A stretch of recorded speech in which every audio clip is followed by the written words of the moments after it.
mablag'imiz yetishmasligi sababli kredit olishimizga ozgina muammo bo'lib turibdi. Bu kredit olish uchun bizdan zalog so'rashyapti. Shu zalog qo'yadigan imkoniyatimiz yo'q. Lekin ishlab chiqarish uchun jihozlarimiz kelgan, oboridenamiz kelgan. O'sha oboridenani biza tez orada shu qurilishni tugallatib ishga tushirib yubormoqchimiz. Eng kerak narsa shu bezalog kreditni olishimiz. Zafar aka, bu borada tadbirkorimizga qanday maslahatlar bergan bo'lardingiz? Endi tadbirkorimiz ko'tarayotgan masala bu juda ko'plab tadbirkorlar murojaat qiladi, ta'minotsiz kredit berish masalasida. Bilasizlar, ko'p ko'rsatuvlarda ham aytganmiz, o'zi tijorat banki ham bu tadbirkorlik subyekti. Tijorat banki ham daromad ko'rish uchun aholidan, jismoniy yuridik shaxslardan omonatlarni jalb qiladi, ularni ma'lum bir foiz evaziga boshqa tadbirkorlik subyektlariga kredit berib foyda oladigan tashkilot hisoblanadi. Shuning uchun bankda ham prinsiplari bor. Bu kredit berishda asosiy 5 ta asosiy tamoyil bo'ladigan bo'lsa, bularning eng asosiylaridan biri bu kreditning ta'minlanganligi, ya'ni ta'minot bo'lishi. Ertaga agar kredit qaytmay qolsa, o'sha ta'minot hisobiga kreditni yopish imkoniyati bo'lishi kerak albatta.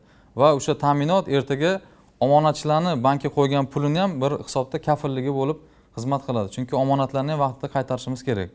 Shu mazmunda bu tadbirkorimizga aytmoqchi bo'lgan masalam, bular o'zi aytdilar, chet eldan o'sha uskunalari kelgan, yaqin kunlarda ularni o'rnatamiz degan masalani aytdilar.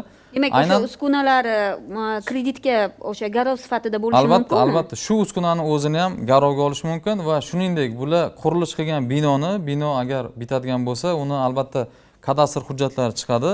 Hozir kadastr qurilish tugallanmaganligi sababli uni zalog sifatida qabul qilishmagan. Lekin bino bitgandan keyin, uni hujjati chiqqandan keyin bu binoni ta'minotga qo'yishlari mumkin. Bundan tashqari qonunchilikda yana boshqa garov turlari ko'rsatib o'tilgan, bu uchinchi shaxs kafilligi yoki sug'urta kompaniyalarining kafilligi bo'lishi mumkin.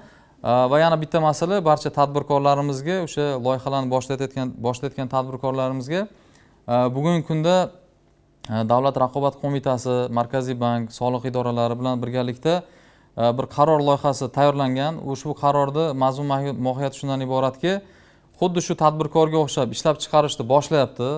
Ma'lum bir ozgina bo'lsa ham ta'minoti bor, lekin ma'lum bir qismiga ta'minot yetishmayapti. Mana shu ozgina miqdordagi ta'minotni kafolatlash bo'yicha, kafolatlash jamg'armasini tashkil etish bo'yicha qaror loyihasi tayyorlangan.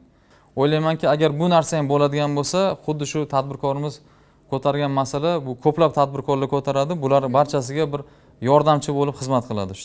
Juda ham mana shu boradagi savollar ko'p kelib tushadi bizga. Demak, bu tadbirkorlar uchun yana bir imkoniyat bo'ladi.